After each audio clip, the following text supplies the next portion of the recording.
When you choose to walk the way of the Mandalore, you will see many things. Hey, welcome back to ScreenCrush. I'm Ryan Airy, and this is all the Easter eggs, references, and little things that you might have missed in The Mandalorian Season 3, Chapter 4. Hey, why are you all dressed up? Doug, I've got a blind date. Oh, who with? I don't know, it's a blind date, but how do I look? Pretty wizard. Thanks, man. High five. The helmets in the intro go by pretty fast, so if you don't stop and look around, you can miss them. We have Darth Vader in Sith Red, R2-D2, Fennec Shand, a TIE pilot, Bo-Katan, IG-11, a Scout Trooper, the Armorer, and a Mandalorian. Now, in the past I said this Mandalorian was Din, but I was wrong. you can see that some of the scratches on the helmet do not match Din's helmet. Also, each of the bad guys in the opening is red and the good guys are in blue. So whoever this mystery Mandalorian is, he's a bad guy. So guys, welcome to the closest we're gonna get to a beach episode of The Mandalorian. What's a beach episode? Well, as ScreenCrush's Srinidhi tells me, a beach episode is a TV trope, common in anime, where the cast spends the episode relaxing on a beach. Sometimes, like in Saved by the Bell, it's an excuse just to see the cast in swimsuits, but it's usually important for character building. When we see heroes with their guard down, they get closer to each other, and by extension, closer to the audience. In a way, the Ultron After Party is a beach episode that doesn't even take place on a beach.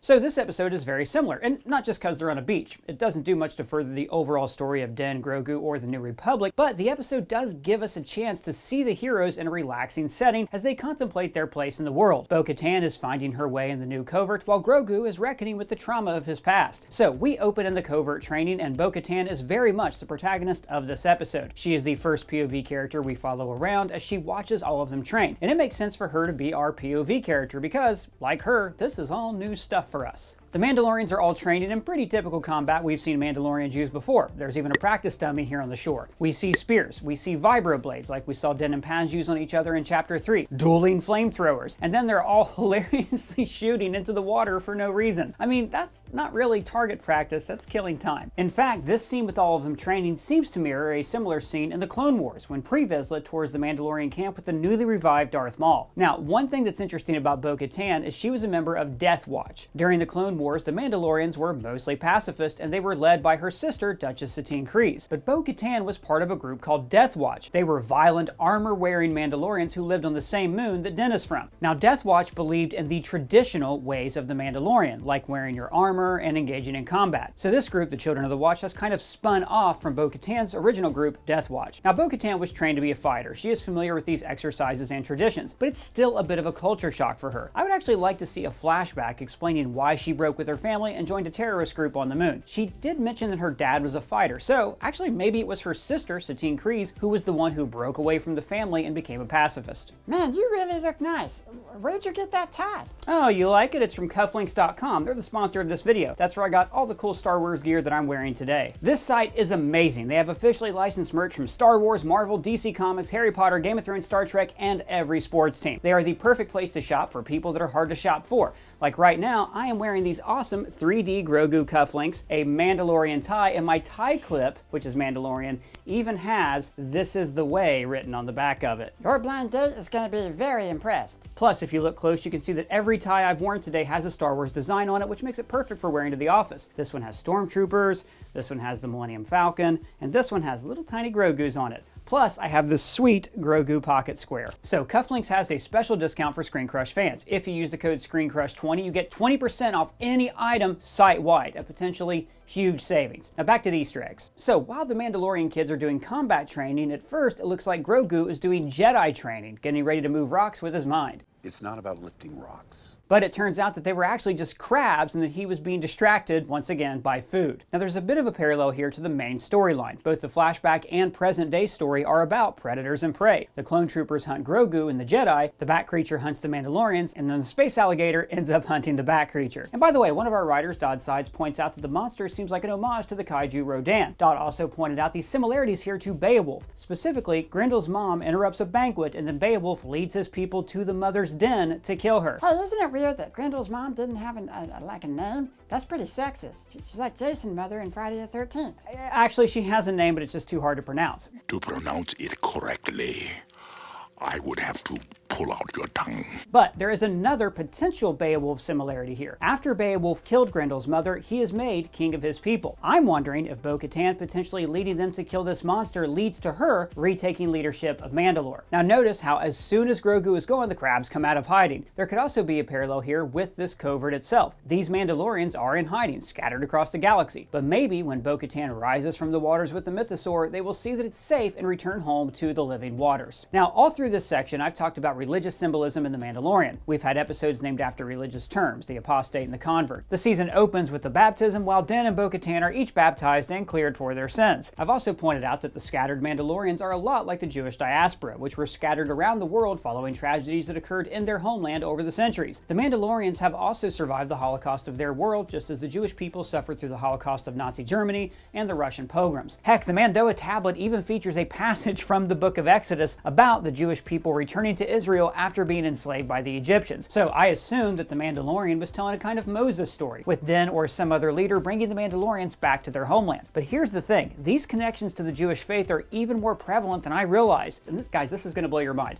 I had a chat with a buddy of mine, Ryan Adams, who is a theologian from the Harvard Divinity School. He told me that the story of the show is more than a Moses story, it is a specific allegory for modern Judaism. The Children of the Watch are basically anti-Zionist, ultra-Orthodox Jews. These are people who tend to live in isolated communities and follow the Torah to the letter. And like the Mandalorians in Din's Culvert, they follow a strict code to remain holy. Orthodox Jews follow Jewish law called halacha, which literally means the way. Sound familiar? This is the way. Ryan also told me that the Orthodox Jews have to purify themselves in a mikveh, a ritual immersing oneself in living waters, which of course is how Din was made to redeem himself. Yeah, well, do Orthodox Jews have to wear a mask all the time? No, but get this. Orthodox Jewish men always wear a skull cap or a yarmulke in Yiddish, while the women always wear a wig or some kind of head covering. So both the Children of the Watch and the Orthodox Jews both require a head covering at all times. And remember how they say, Our people are scattered like stars in the galaxy. According to Ryan, this is derived from the Abrahamic promise. God told Abraham he would give him and his descendants a land, and he said in Genesis 15:5, look up at the sky and count the stars, if indeed you can count them. And then he said, so shall your offspring be. And then in a blog post by author David Pearlstein, I learned the origins of the name Moff Gideon. Moff Gideon being the person who ravaged Mandalore for their resources and won the Darksaber from Bo-Katan. Oh, and by the way,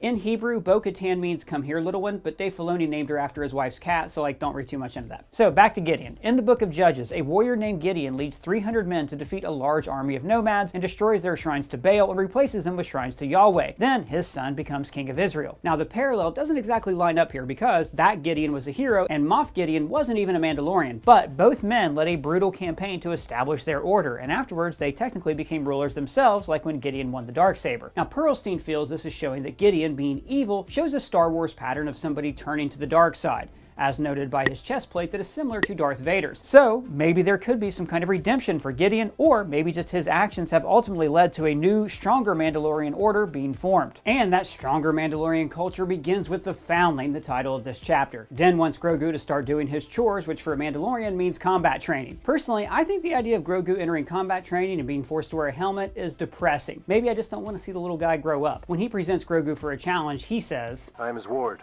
Proceed. Hey, that's wrong. That word refers to a child in the care of an adult, like Robin is the ward of Batman. What is he, your ward? No.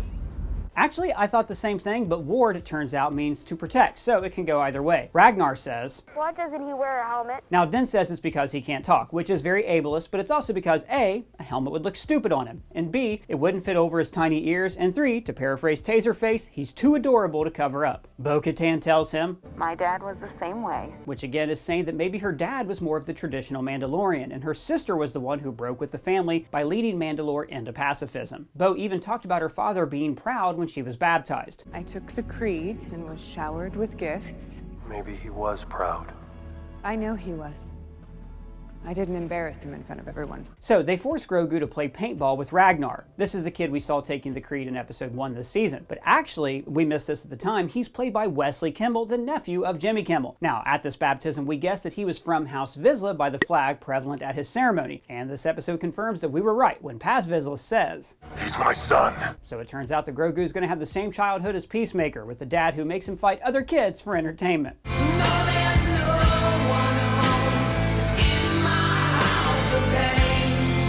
The channel heavy spoilers pointed out that the mechanism that holds these darts is the same one that we saw in Attack of the Clones used by Jango Fett and in the game Star Wars Bounty Hunter. Now at first Grogu just kind of takes the hit until Den says, I've seen what you can do. It's okay. Show them. Because Grogu spent almost 30 years hiding his abilities from the outside world. This episode is about him facing his trauma and learning to embrace his skills once more, which he does. Den makes a slight nod toward Luke Skywalker when he says, Did you teach him that? Not me. and I feel like this is a really good time to remind everyone that reuniting Den and Grogu in the Book of Boba Fett was a stupid decision. Why would you do that? Huh? I was almost there. I keep hearing that the ratings are low for this season of The Mandalorian, and it's because they resolved the cliffhanger from last season in a different episode of a random, mediocre show. Like a panther. Yes? And by the way, everybody, speaking of Foundlings, check out our new Foundling shirt on our merch store at shopzeroedition.com. Not this again. I do not give my permission for my image to be used. I am being The exploited. Doug Foundling shirt is one of many cool items in our store, including our Somehow the Emperor Returned parody shirt, Original Trilogy tee, and many more. Shopping our merch store is the best way you can support our channel, so please click the link in the description and get yours today. So then a bat creature snatches Ragnar away to feed the young at its nest. So in this episode, we're seeing a recurring theme of adults nurturing and taking care of children, both Ragnar at the nest and Grogu at the temple. And I should mention that Ragnar is named after a real-life Viking warrior and king, fitting since he is of Clan Vizsla. Their ancestor Tar Vizsla was a Jedi who forged the darksaber and united Mandalorians under his rule. His name could also be a nod to the Norse myth of Ragnarok, the ending and rebirth of the world, because, like we see in this show, Mandalore has been devastated and will soon be reborn once again, but more on that later. The Mandalorians try to use their jetpacks to chase the bird, but these are meant for sprinting and not to travel long distances. Bo-Katan goes after it in her ship the Gauntlet, mirroring this iconic shot from Apocalypse Now. So the whole point of this episode is that they have to take the long way to the nest because if we use jetpacks, the beast will hear. It would kill the child. Yeah, and I kept thinking, like, how do they know it'll kill the kid? well, eventually in the episode they do explain it. It will kill the foundling if attacked. It has happened before when it has taken others.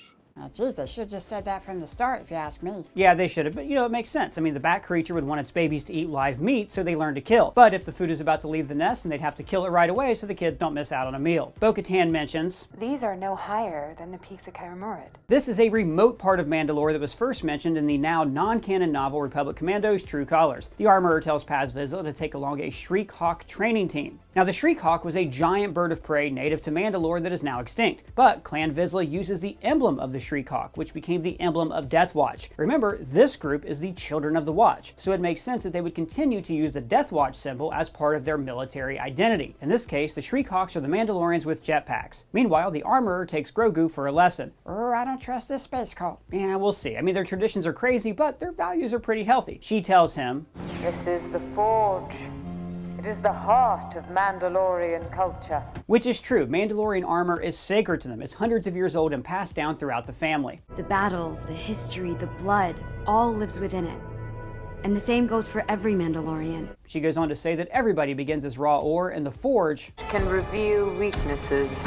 And in this case, the Forge makes Grogu relive a memory that he has suppressed for 20 years, the destruction of the Jedi Temple and Order 66. Now, we've been speculating for years about who saved Grogu from the temple, and now we know. It was JarJar Binks. Misa JarJar Binks. Really? Yes, really. The Jedi take him to a Jedi Master called Kelleran Beck, played by Ahmad Best, the actor who voiced and mocapped JarJar Binks. Now, Kelleran Beck has previously appeared in the children's game show Star Wars Jedi Temple Challenge. My name is Jedi Master Kelleran Beck. And this is an amazing way to right one of the major wrongs of Star Wars. I mean, look, guys, Jar Jar, really silly and annoying, and he was only there to please your 3-year-old nephew. Fine. But Ahmad Best was the first person to mocap a CG character, and he got death threats for this role. Death threats for playing a frogman in a Space Wizard movie. He had a brief live-action cameo in Attack of the Clones, but gradually Jar Jar was phased out to a voiceless cameo at Padme's funeral and a few appearances on the Clone Wars. But Ahmad Best had to go to therapy over this, and now he gets to be the Jedi who saved Grogu from the temple. Like, Jar Jar was never the adorable breakout character that Lucasfilm hoped for, but that actor did save the life of the cute breakout character from this era of Star Wars. The clone troopers at the temple are part of the 501st that we saw in Revenge of the Sith, hence why they're wearing blue. This was the detachment of troopers assigned to Anakin Skywalker, although during the Purge some of them were with Ahsoka Tano to retake Mandalore alongside Bo-Katan, so it's all connected.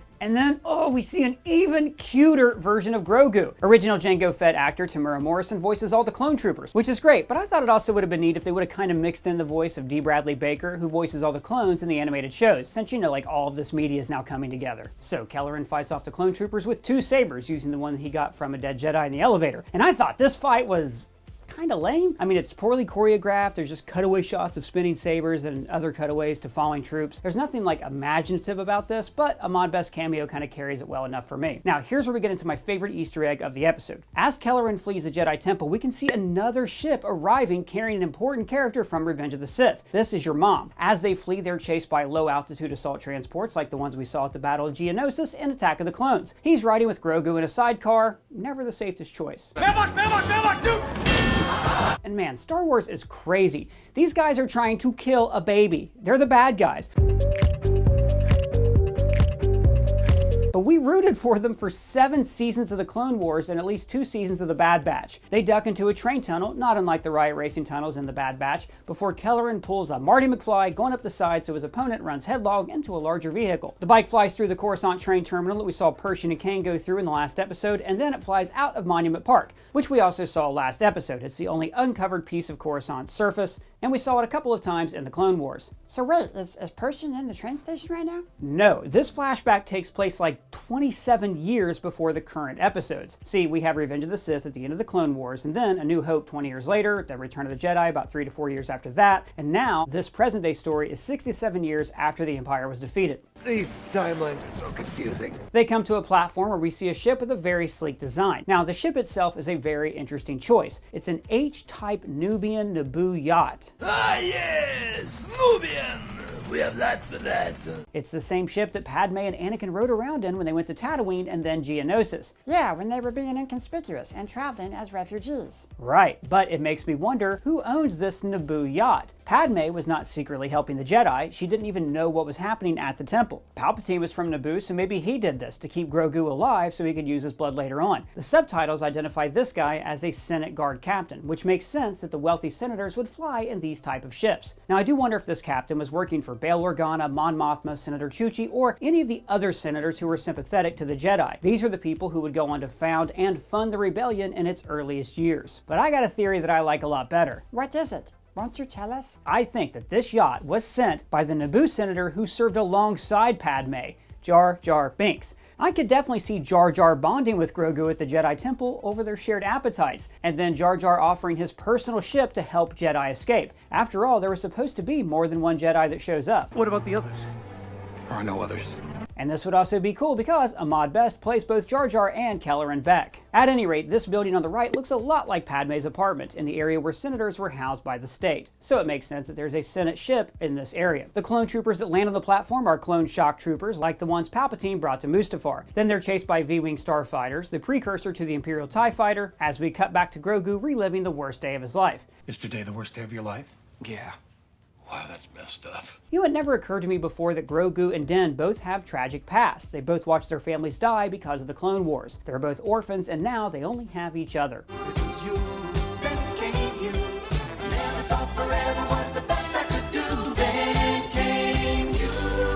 So the armorer makes him a rondel. This is a circular piece of armor that is normally used to protect a portion of the chest, usually the armpit. It has the Mudhorn sigil in honor of his clan with Din, because the day Grogu stopped the Mudhorn was the day when he first expressed his love for his new dad. The armorer tells him, "It is a tradition in our culture for each to donate a small portion of what they earn to the foundlings." Which we first saw all the way back in the first season. Reserve some for the foundlings. As it should always be. The foundlings are the future. This is the way. Then we go to the parallel story about another foundling being rescued. Here, Bo-Katan is showing that she's actually interested in learning the way. How do you eat when other people are around? Now, because she's leader of this hunting party, and she's Katie Sackhoff, we're actually allowed to see her face. Yeah, why was she the leader of the hunting party? She's new. Well, Doug, that's because Bo-Katan is a badass. She was in Death Watch. She led 2 rebellions against Darth Maul, and won. She ruled Mandalore twice and briefly took it back from the Empire. She is a Clone Wars veteran who could probably kick the crap out of any other Mandalorian in the covert. Okay, geez, just asking questions. Also, I just love Katie Sackhoff. She's so great in Battlestar Galactica. Morning, Starbuck. What do you hear? Nothing but the rain. Grab your gun and bring the cat in. So So say we all. So they have to rappel up the side of a mountain so the monster doesn't hear them. And it's a shame they don't have those fancy Naboo automated grappling guns from the Phantom Menace. Hey, did you know that one of those grappling guns moved way slower than the others? Watch it again, you can see it. Great observation, high five. So then we meet more foundlings in the nest, this time the baby bats. The mama shows up and spits the kid out. And look, I'm pretty lax with my standards for things. Like, I just enjoy Star Wars. But this kid, this looks bad. Like, this kid is spit out. He's not wet, he's not covered in slime or saliva. Either this bird has serious dry mouth, or this just looks really, really silly. No, I'm with you. It doesn't look very good. And then we go to the episode's third aerial chase to rescue a foundling, and this is breathtaking. Excellent aerial combat sequence. And when they dropped the kid, it gave me like Iron Man 3 chills. Well done. You make up for the boy not being covered in bat snot. So then the bat gets eaten by the same space gator we saw in episode 1. Gator don't play no shit. Oh no, who will ever feed its young? Yes, you know what? And I had the same thought, and it turns out the Mandalorians are going to take care of the young as new foundlings, which is cool because the ancient Mandalorians rode the mythosaur, Boba Fett rode a Rancor. It's in their blood to train monsters and ride them around. The baby bats also mirror the path of Grogu, who was taken from his nest at the Jedi Temple to be raised by Mandalorians. Then delivers Ragnar to his father. And I really like this love-hate relationship between these two. Paz Vizsla challenged Din after he made friends with the Empire. Our world was shattered by the Empire, with whom this coward shares tables. And then he saved Din's life. This is the way.